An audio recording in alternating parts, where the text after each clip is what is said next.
Capítulo 43, Livro dos Espíritos, questão 808, Riquezas. Sempre existiu a desigualdade em tudo, e as riquezas não podem deixar de compartilhar deste tudo. É notório que se observa em toda parte a desigualdade de riquezas. É muito difícil saber se uma riqueza tem boa procedência. Não raro, elas nascem da corrupção, quando não de um, têm raízes falsas em outros. O que deve fazer o homem é, quando as riquezas caírem em suas mãos, seja de qualquer procedência, procurar aplicá-la bem, para que possa ressarcir, ou ajudar a ressarcir erros. O dinheiro em si não é bom nem mau, ele faz o que a mente deseja que se faça com ele. Conhecemos muitos ricos que podem entrar no reino dos céus. A história nos conta do desprendimento de muitos ricos em favor dos que sofrem o peso do karma que os guia para o cumprimento da justiça. Os homens precisam, e muito, de se educarem no campo da honestidade. A falta dela é que os leva aos distúrbios morais, principalmente os que dirigem os povos.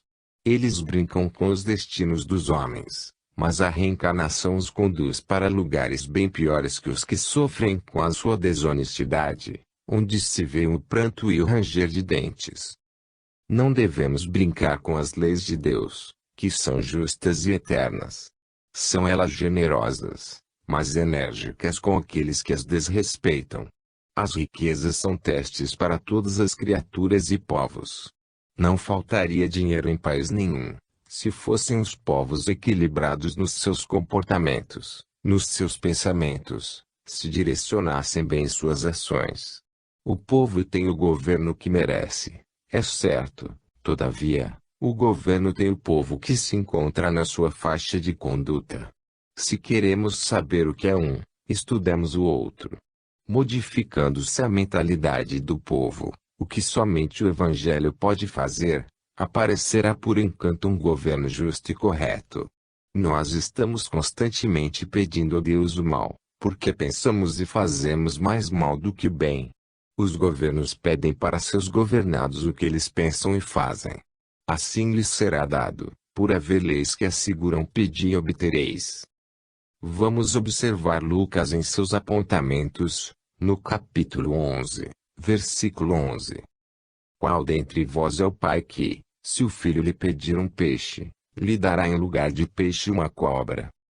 Se os filhos de uma nação bem estruturada pedem ao governo, pelas suas ações ante seus compromissos como cidadãos, alimento, teto e toda a ordem de melhoramento, alimento moral em todas as suas circunstâncias, esse pai que se afigura como o governo dessa nação, não fará outra coisa a não ser ofertar-lhes o melhor ambiente de paz com tudo de que precisam. Entretanto, o que se vê são milhões de criaturas em toda parte desarmonizando os países, em roubos, crimes, assassinatos de todas as ordens, abortos de todos os tipos, mentira e falsidade em todas as direções, guerras sem tréguas em quase todos os países, usura em todos os povos, orgulho e egoísmo em quase todas as criaturas. O que elas estão pedindo a Deus? Os governos têm de gastar quase todos os recursos com armas e com o sustento dos exércitos e policiais, para manter uma paz precária entre si mesmos. De quem é a culpa? A desigualdade é, pois, uma doença crônica, que um conjunto de conceitos conhecido como Evangelho age como medicamento curativo para todos esses males, na medida que fosse vivido. As religiões, assim como os religiosos, têm o dever de fazer conhecido esse livro, assim como trabalharem nas mentes dos povos pelo exemplo. A doutrina espírita tem o maior compromisso com o Cristo, de educar e instruir as criaturas. Para começar, o homem deve usar bem as riquezas, surgindo daí o equilíbrio de todos os povos, para que o amor sem barreiras seja o clima de todos os corações que pulsam na terra. Capítulo 44, Livro dos Espíritos, questão 809, Responsabilidade. Em tudo o que fazemos, a responsabilidade se apruma à nossa frente, pedindo, no silêncio da nossa imaginação, que entendamos este compromisso. Todos o entendem, mais ou menos, desde quando não deixem-se perder as ondas emitidas pela consciência ou raciocínio. No caso de herança, muitas vezes não se conhece a origem da fortuna herdada, mas, mesmo sem o beneficiário saber, já é um compromisso assumido, ao pôr as mãos em dinheiro que não nasceu dos próprios esforços. O rico tem oportunidades inúmeras de ajudar aos que sofrem, pela caridade bem conduzida, aquela que não fica somente ciando o pão aos que têm fome, mas que lhes ensina quando oportuno, a plantar o trigo. Riquezas soma responsabilidades no caminho do seu portador. Ela é um empréstimo valioso de Deus para que se possa despertar no coração os sentimentos do amor, através do bem comum que se pode fazer. Quantas riquezas, observamos, estão sendo desperdiçadas em mãos invigilantes, em passeios desnecessários, que em muitos casos complicam a vida, em luxo extravagante que aumenta o orgulho da família, desperta a vaidade e traz sempre junto o egoísmo.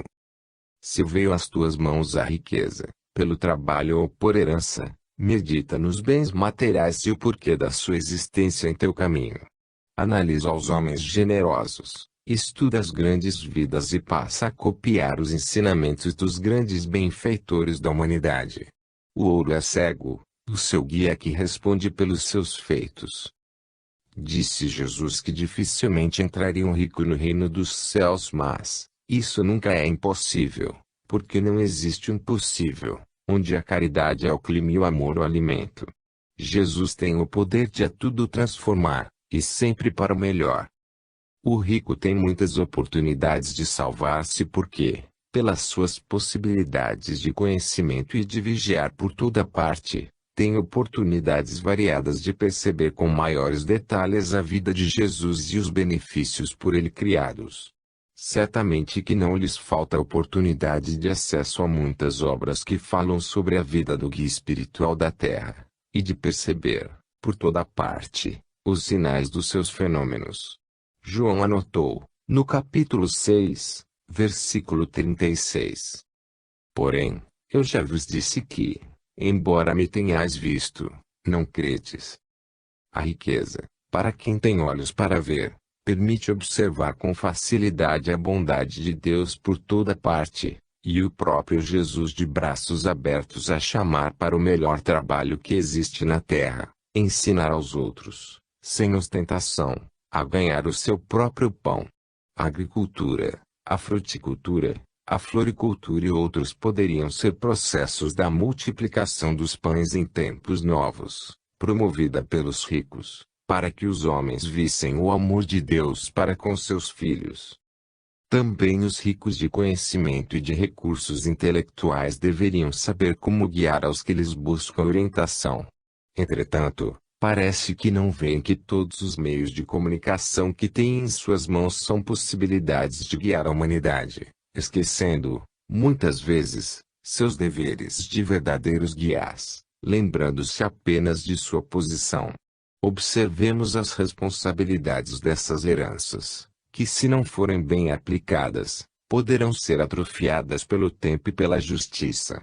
Se a herança partiu de uma fonte injusta, pode-se transformá-la em ouro de luz, que ilumina os próprios pervertidos para, no amanhã, corrigirem seus deslizes. Capítulo 45, Livro dos Espíritos, questão 810, plantio diário. Quando o homem reconhecer suas reais necessidades e procurar entender as leis naturais da vida, respeitando seus semelhantes, estará entrando em um mundo melhor, aquele mundo que começa dentro de si mesmo. A porta para a glória de Deus se encontra dentro do coração de cada ser. Nós, encarnados e desencarnados, plantamos todos os dias as sementes e somos responsáveis pela colheita. Colhemos o que semeamos, esta é a lei. Todas as nossas ações produzem seus devidos frutos, e para que se tenha frutos bons, necessário se faz que plantemos sementes boas. A fonte das sementes se encontra em nossos pensamentos, porque tudo o que fazemos procede da mente em primeiro lugar. A criatura inteligente raciocina bem sobre o que vai fazer, antes de passar à ação. É por este motivo que o Evangelho segundo o Espiritismo nos revela essa máxima luminosa e eterna. Fora da caridade não há salvação. Enquanto estamos fazendo o bem, as sementes são de amor, e plantando amor se colherá amor, nas linhas da fraternidade espiritual. Compete a todos nós, em todas as faixas da vida, compreendermos essas leis, para que possamos entrar no reino da tranquilidade espiritual. Entretanto, para chegarmos ao conhecimento da verdade, temos de passar por caminhos tortuosos, por inúmeras portas estreitas que nos levam às mais profundas meditações, e nesse ponto, a intuição quebra a barreira criada pelo raciocínio e nos traz a luz ao coração. Marcos, no capítulo 3, versículo 23, nos mostra uma parábola de Jesus, que nos leva a entender qual o meio de nos livrarmos do mal, fazendo o bem. O apóstolo anota o seguinte: Então, convocando-os, Jesus lhes disse por meio de parábolas: Como pode Satanás expelir a Satanás? Como pode o ódio expelir o ódio? Como pode a guerra acabar com a guerra? Como pode a ofensa fazer desaparecer a ofensa? Como pode o ciúme destruir o ciúme? Nesta marcha de trabalhos desviados da verdade, perde-se tempo. Se queremos ganhar tempo com Jesus, basta entendermos o que o Divino Mestre ensinou e viveu. Podemos ser instrumentos da luz, fazendo o bem e amando a Deus em todas as coisas. Se todos agirem assim, com o tempo desaparecerá todo o mal da face da terra, e ela se tornará um planeta de luz, onde os anjos ficarão visíveis para todos os seus habitantes. A doutrina espírita, codificada por Allan Kardec, tem a primazia de nos clarear os caminhos e nos enche de felicidade, por servir de instrumento do Cristo de Deus para operar as mudanças na mente das criaturas, instalando assim a harmonia em todos os corações. Mudando o homem, muda-se por completo o mundo onde ele mora. A terra a tornar-se-á a terra da promissão, visualizada por muitos profetas e videntes, onde Moisés afirmou a existência da abundância de todo o conforto para os seus habitantes. As boas ações nos criam uma estabilidade natural, uma alegria sem par. As más ações nos enervam, de modo a criar desequilíbrio no nosso psiquismo, nos levando à descrença em tudo o que podemos tocar e sentir para uma vida melhor. Dentre todos os valores que devemos conquistar, o amor é, por excelência, o maior, e para tal aquisição a vida nos pede que demos os primeiros passos. Meditemos nisso. Deus é amor, e sempre irradia amor a seus filhos. Capítulo 46, Livro dos Espíritos, questão 811. Igualdade de riquezas. A igualdade que muitos entendem seja pregada pelo cristianismo, não deve ser entendida como a distribuição em partes iguais das riquezas entre todas as almas que habitam este planeta. O socialismo visto no Evangelho é aquele que distribui com justiça a todas as pessoas, que mostra seus direitos e junto delas faz com que elas compreendam com respeito os seus deveres ante a sociedade. Poder-se-ia distribuir tudo em partes iguais para as criaturas, se todas elas fossem do mesmo nível espiritual em todos os campos de entendimento, o que é impossível. Não existe isso em nenhum mundo habitado. A distribuição, neste caso, é de acordo com as necessidades de cada um. Neste aspecto da justiça, todos ficarão alegres por receber o de que necessitam para as suas necessidades materiais e espirituais. Se Deus colocasse os espíritos em um mundo do mesmo nível de evolução, ninguém aprenderia com ninguém. A inteligência suprema permite as desigualdades de todas as ordens para que uns sirvam de experiências para outros. Os que recebem mais, têm maiores necessidades, por evolução, e fazem uso do que lhes foi confiado, com critério, para o bem geral. No entanto, os que habitam a Terra estão todos passando por fases de grandes provações, expiando duros erros individuais e coletivos, de modo a todos sofrerem as reações de todas as ações em conjunto. O Espiritismo, essa bênção do mais alto, veio em socorro da humanidade. É a volta de Jesus para aliviar o fardo, e fazer leve o jugo da humanidade, mostrando os caminhos a seguir com toda a amplitude do bem e do amor. Ele veio para mostrar aos povos que devem sofrer com paciência, procurando meios para se curarem. Jesus passou por duros sofrimentos, mostrando aos homens o que é levar uma cruz, exemplificando bem e adquirindo valores imortais para a alegria futura. Lucas nos lembra bem, no capítulo 24, versículo 26, estas palavras: Porventura não convinha que o Cristo padecesse essas coisas e entrasse na sua glória?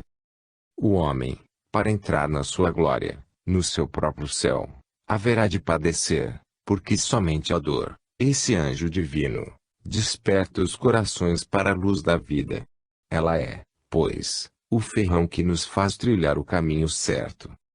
Para nos provar que não é possível viver em todos na perfeita igualdade, nos mostra Deus a natureza. Podes observar que entre as folhas, que são incontáveis nas árvores, não se encontra uma perfeitamente igual à outra, nem as pedras, nem os animais, nem os homens. A igualdade é no fundo, mas na realidade se pode observar as diferenças na conscientização dessas necessidades. Das coisas ao espírito, luz ainda incompreendida por nós, se constata diferenças, como acontece com as impressões digitais. Para se compreender os espíritos e a vida, necessário se faz que compreendamos o seu Criador. A igualdade absoluta só é possível no raciocínio dos que não têm olhos para ver e sentir as leis criadas por Deus. A igualdade que mais tarde irá reinar no mundo e fazer os homens felizes, não será a igualdade absoluta, mas a justiça em todos os departamentos da vida humana. É o que se vive nas colônias espirituais, o que muito nos alegra e nos faz felizes em todas as instâncias abençoadas por Deus. Estudemos as leis do Criador, para sairmos da escravidão e nos tornarmos almas livres na liberdade de Deus.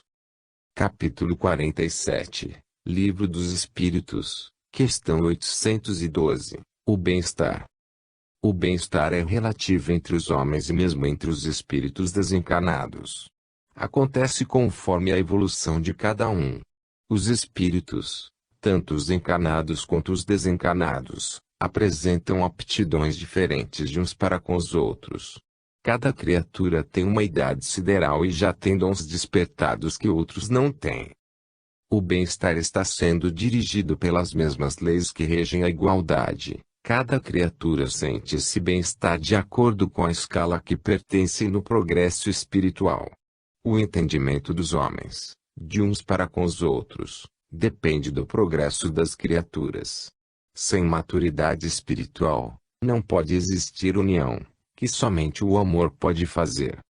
O homem mais ou menos primitivo é impedido de conhecer as leis, portanto, ele desconhece os métodos de adquirir o seu bem-estar.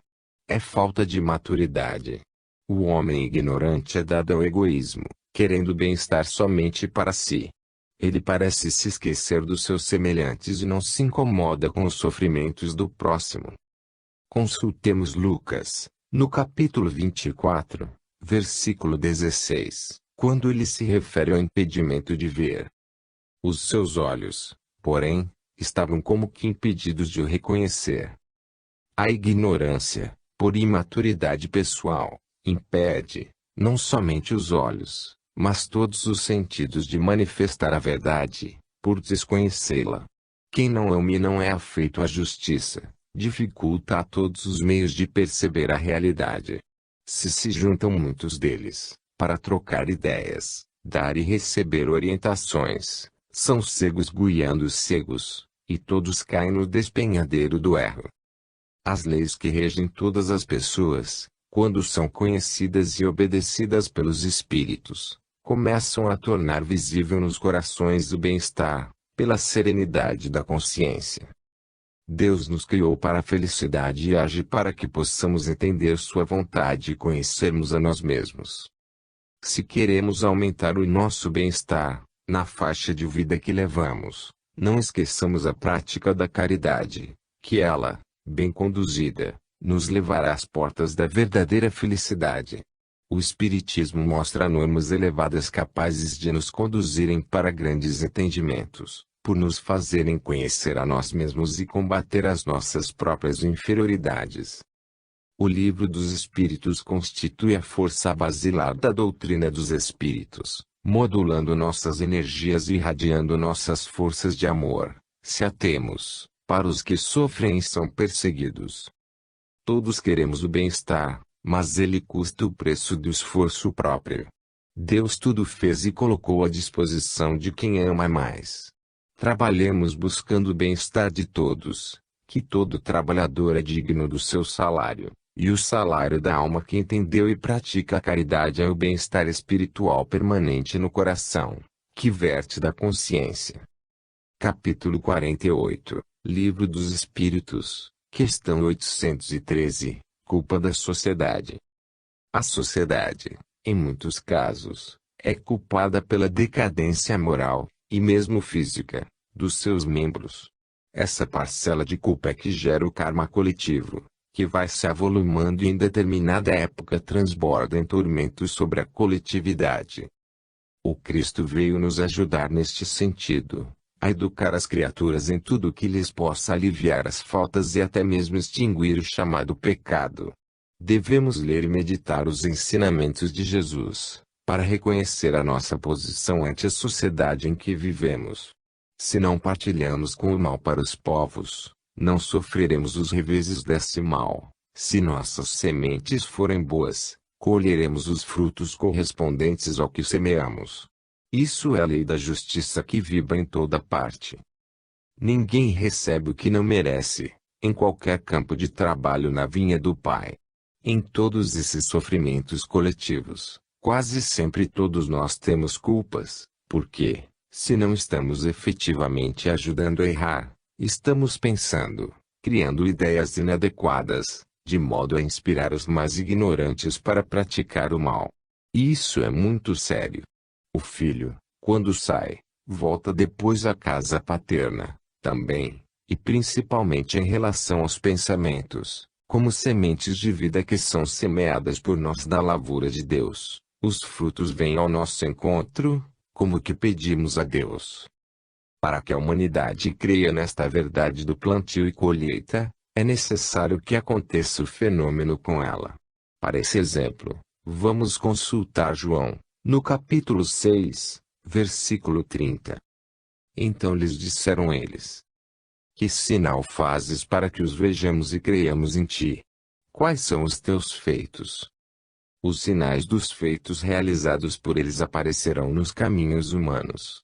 Tudo o que se faz, tem a resposta com a mesma qualidade de sentimentos. Somente assim podemos reconhecer que não vale a pena fazer o mal, porque esse mal se transforma em espinhos para os nossos caminhos. É muito difícil, mas sempre existem pessoas dentro da sociedade que já se educaram e não sofrem as consequências do karma coletivo. A lei o defende e o justo é sempre protegido, onde quer que esteja, pela graça e o amor de Deus. Até a natureza o defende de todas as investidas do mal. Devemos empregar o nosso tempo na própria elevação espiritual, não esquecendo do nosso próximo naquilo que possa ajudá-lo, pois essa semente do bem-estar que semeamos, virá garantir em nossas mãos o fruto de luz que tem o poder de saciar a nossa consciência. É possível que todos entendam a verdade, mas para isso é preciso tempo, porque somente pela maturidade espiritual pode-se chegar a este estado de graça.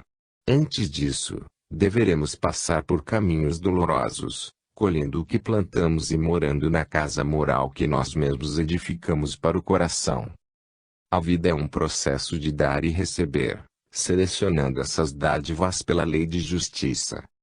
Capítulo 49, Livro dos Espíritos, questão 814, Riqueza e Miséria. Deus testa seus filhos de várias maneiras. A uns dá riqueza e, consequentemente, poderes, a outros, miséria, e junto a ela a escravidão de todas as ordens. Quem não compreende as leis, como a da reencarnação, acha que Deus é injusto, ou então, para não ofendê-lo, fala sem conhecimento de causa que o Senhor sabe o que faz. Todas as duas versões do fato são incorretas e sem sabedoria. Estudando a reencarnação e o progresso dos espíritos, notar-se-á que o rico de hoje pode ser o pobre de amanhã e vice-versa. Riqueza e miséria são extremos da vida, extremos esses mutáveis. Um pode ocupar o lugar do outro, em se buscando experiências, enriquecendo os celeiros do conhecimento para a futura paz de consciência. Em muitos casos, essas provas de riqueza e miséria foram escolhidas pelos próprios espíritos, por sentirem necessidade do aprendizado. Ninguém deve ser culpado por nada que acontece, tudo foi feito para a elevação das almas, para o despertamento dos dons enraizados nos corações. A evolução das almas é diferente, mas elas são iguais em sua origem. Vejamos os corpos, comparemos o do rico com o do pobre, do ignorante com o do estadista. Eles têm a mesma forma, a mesma composição, os mesmos órgãos, respiram o mesmo ar, bebem da mesma água e vivem todos se aquecendo com o mesmo sol e andando sobre a mesma terra. Ainda mais, todos têm como pai o mesmo Deus. As diferenças são ilusórias e breves, que o tempo desmancha quando achar conveniente. Aos ricos, nós podemos dizer que usem bem as suas riquezas e não deixem que o orgulho nem o egoísmo comandem suas faculdades de pensar e sentir. Eles devem pensar na miséria dos outros, pedindo sempre a Deus que os inspire para não acumularem riquezas que não sirvam para o bem-estar coletivo. Ao pobre, dizemos que viva mais resignado com o que tem e que confie mais em Deus, que nunca abandona seus filhos. Ele deve lembrar sempre das bem-aventuranças. Jesus está sempre no meio dos que sofrem e não abandona os escorraçados pela justiça dos homens. Os ricos que sucumbem com frequência não perdem as experiências, algo fica guardado nos escaninhos da alma, para se completar no amanhã. Assim também acontece com os pobres. As reencarnações têm essa função de escola para todas as criaturas na face da terra. Tudo na vida muda de vez em quando de roupagem, pela forma do progresso, pela força do amor de Deus, cujas leis são justas. Anotemos o que registrou Lucas, no capítulo 14, versículo 9. Vindo aquele que te convidou e também a ele te diga, dá o lugar a este. Então, irás envergonhado, ocupar o último lugar. Quem não faz o seu dever direito, volta a fazê-lo, com um aprendizado diferente. Há quem reencarna como rico, em berço de ouro, e não sabe desempenhar bem o seu papel. A reencarnação pode levar para o último lugar na escala das provas, até aprender a humildade e o amor, mesmo como rico. A doutrina dos espíritos, pelos processos mediúnicos, deixa bem visível, tanto para o rico como para o pobre, as suas tarefas, diferentes, porém, com os mesmos objetivos. A função da reencarnação é despertar os valores espirituais e morais das criaturas, levando-os aqui e ali, por ação das leis naturais criadas por Deus. Pensemos nisto, estudemos e trabalhemos honestamente, que as inspirações dos céus jamais nos faltarão. Capítulo 50, Livro dos Espíritos, questão 815, a mais terrível. Não existem provas piores nem melhores, elas são paralelas às necessidades do aprendiz. Deus não põe fardo pesado em ombros frágeis, isto nos diz o Evangelho de Nosso Senhor. A cruz que se carrega na vida, foi estruturada, medida e pesada, para que se possa caminhar com coragem. As reclamações são mostras de espírito fraco, que ainda não recolheu a experiência necessária nas lutas terrenas. As mensagens do além que descem sem cessar para os homens, mostram os deveres de cada criatura ante os compromissos assumidos. Na consciência se encontra o registro do que se compromete com Deus, e Ele, o soberano Senhor, conhece e tem paciência com seus filhos. Mas, Ele não retira dos seus caminhos os professores que os possam educar e instruir. Tanto a riqueza quanto a pobreza têm o mesmo peso, em se somando suas dificuldades e sua força de corrigir as criaturas. Uns lamentam, outros desprezam as oportunidades valiosas, que deverão reconhecer depois do túmulo. No entanto, não se pode dizer que o pobre é o bem-aventurado. Isso depende do seu comportamento na vida com a prova da miséria. Não se pode dizer que o rico é o que goza do bem-estar, que Deus o premiou com os bens terrenos. Todos estão na mesma faixa de provas e podem ou não sair-se bem delas, dependendo do grau já alcançado na escala da evolução espiritual. Não devemos julgar, mas podemos analisar em silêncio e tirar dessas deduções experiências para o nosso caminho. Sofreremos muito mais, se já conhecemos as leis de Deus e não vivemos de acordo com elas. Se o Evangelho de Jesus já está em nossas mãos e em nossa consciência, não percamos a oportunidade de vivê-lo, pelo menos de começar essa vivência. Com o tempo, passaremos a gozar das delícias de una consciência em paz. Novamente, vamos lembrar Lucas, no capítulo 12, versículo 47. Aquele servo, porém, que conheceu a vontade do seu senhor e não se aprontou, nem fez conforme a sua vontade, será punido com muitos açoites. Conhecer é muito bom, mas traz para todos nós responsabilidades maiores, porque, conhecendo e nos fazendo de esquecidos, seremos açoitados pelas provas. Qual o boi que sai do seu carreiro, o vaqueiro sabe corrigi-lo. E a lei de condicionamento fez lembrar ao mesmo animal, quando pensar em afastar do rebanho, o ferrão do condutor. Assim acontece com os seres humanos. As provas são variáveis, e nos parece que não existe maior nem menor, todas são iguais, de acordo com as necessidades do aprendiz em questão. Se a miséria provoca as queixas, as riquezas impulsionam para os excessos de todas as ordens. O pobre geralmente deseja ser rico, e o rico, quando no mundo espiritual, deseja ser pobre na sua volta para o mundo físico. Qual dos dois está certo? São lições diferentes, diplomas necessários aos homens, que somente o recebem pelo processo das vidas sucessivas. Tal é a lei.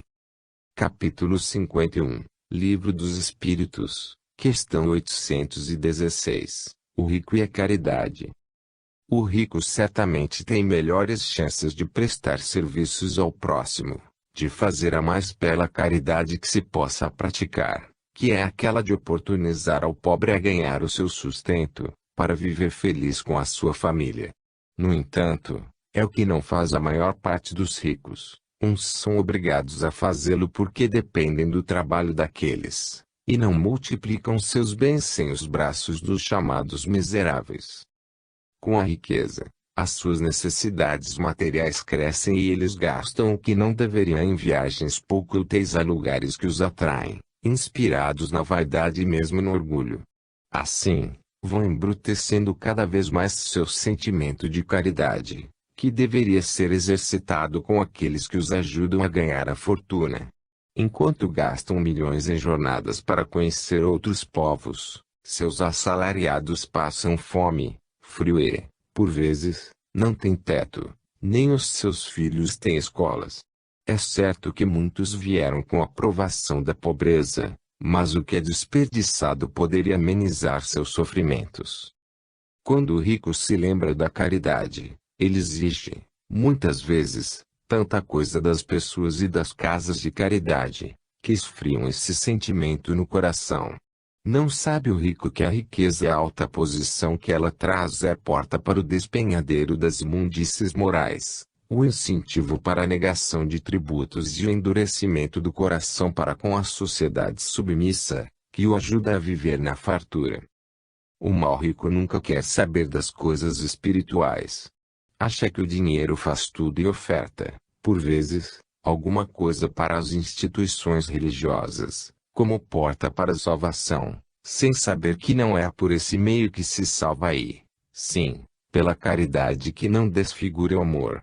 Somente pode se salvar, se aplicar a autodisciplina, reformando os velhos sentimentos das paixões inferiores, quando apagar o orgulho e o egoísmo, quando a renúncia atingir seu coração, de modo a levá-lo a administrar seus bens sem ser apegado a eles.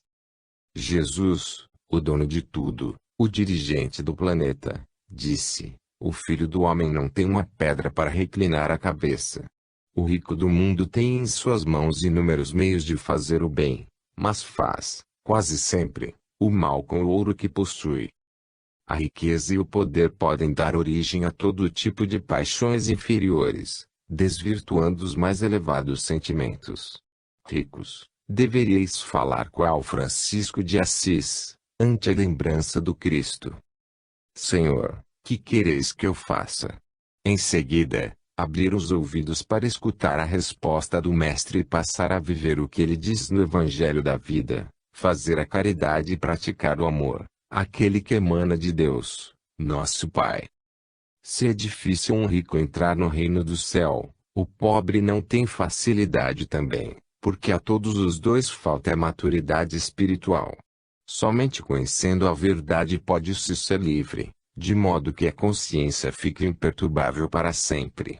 E para conhecermos o espírito livre, Lucas registrou a fala do Mestre, no capítulo 12, versículo 29. Não andeis, pois, a indagar o que haveis de comer ou beber, e não vos entregueis a inquietações. Fim.